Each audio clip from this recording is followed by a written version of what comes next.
ನಗರದ ಹೊರವಲಯದಲ್ಲಿರುವ ಗೆಂಡೆಕಟ್ಟೆ ಫಾರೆಸ್ಟ್ ಸುತ್ತಮುತ್ತ ಸುಮಾರು 3ರಿಂದ 4 ದಿನಗಳಿಂದ ಚಿರತೆ ಸಂಚರಿಸುತ್ತಿರುವುದರಿಂದ ಸ್ಥಳೀಯರಲ್ಲಿ ಆತಂಕ ಮೂಡಿಸಿದ್ದು, ಕೂಡಲೇ ಅರಣ್ಯ ಇಲಾಖೆ ಅಧಿಕಾರಿಗಳು ಇತ್ತ ಗಮನ ಹರಿಸಬೇಕೆಂದು ಒತ್ತಾಯಿಸಿ ಅರಣ್ಯ ಭವನದ ಎದುರು ಗವೇನಹಳ್ಳಿ ಗ್ರಾಮಸ್ಥರು ಪ್ರತಿಭಟನೆ ನಡೆಸಿದರು.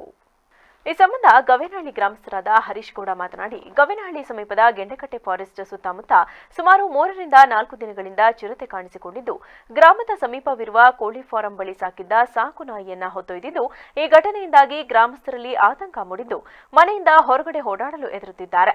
ಇನ್ನು ಚಿರತೆ ಓಡಾಡುತ್ತಿರುವುದು ಅರಣ್ಯ ಇಲಾಖೆಯವರಿಗೂ ತಿಳಿದಿದ್ದರೂ ಯಾರೂ ಇನ್ನೂ ಕ್ರಮ ವಹಿಸದೆ ಬೇಜವಾಬ್ದಾರಿಯುತರಾಗಿ ವರ್ತಿಸುತ್ತಿದ್ದಾರೆ. ಇನ್ನಾದರೂ ಇಲಾಖೆ ಕೂಡಲೇ ಎಚ್ಚೆತ್ತುಕೊಂಡು ಮುಂದಾಗುವ ಅನಾಹುತಗಳನ್ನು ತಪ್ಪಿಸಬೇಕೆಂದು ಕೋರಿದರು. ಊರಿನ ಏನು ಫಾರೆಸ್ಟ್ ಡಿಪಾರ್ಟ್ಮೆಂಟ್ ಇದೆ, ಅಲ್ಲಿ ನಮ್ಮ ಗೆಂಡೆಕಟ್ಟೆ ಫಾರೆಸ್ಟ್ ಏನಿದೆ ಅಲ್ಲಿ ಒಂದು ಚಿರತೆ 4-5 ದಿವಸದಿಂದ ಕಾಣಿಸ್ತಾ ಇದೆ. ಅದನ್ನು ಫಾರೆಸ್ಟ್ ಡಿಪಾರ್ಟ್ಮೆಂಟವ್ರಿಗೂ ಗೊತ್ತಿದೆ, ವಿಷಯ ಗೊತ್ತಿದ್ರೂ ಅವರು ಅದ್ರ ಬಗ್ಗೆ ಯಾವುದೇ ಒಂದು ಗಮನ ಹರಿಸಿಲ್ಲ.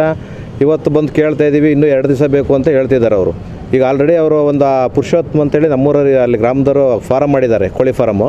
ಆ ಕೋಳಿ ಫಾರಮ್ ಹತ್ರ ಕಟ್ಟಾಗಿದ್ದಂಥ ನಾಯಿನ ರಾತ್ರಿ 3 ಗಂಟೆ ಜಾವದಲ್ಲಿ ಬಂದು ಆ ನಾಯಿನ ಎತ್ತಕ್ಕೆ ಹೋಗಿದೆ.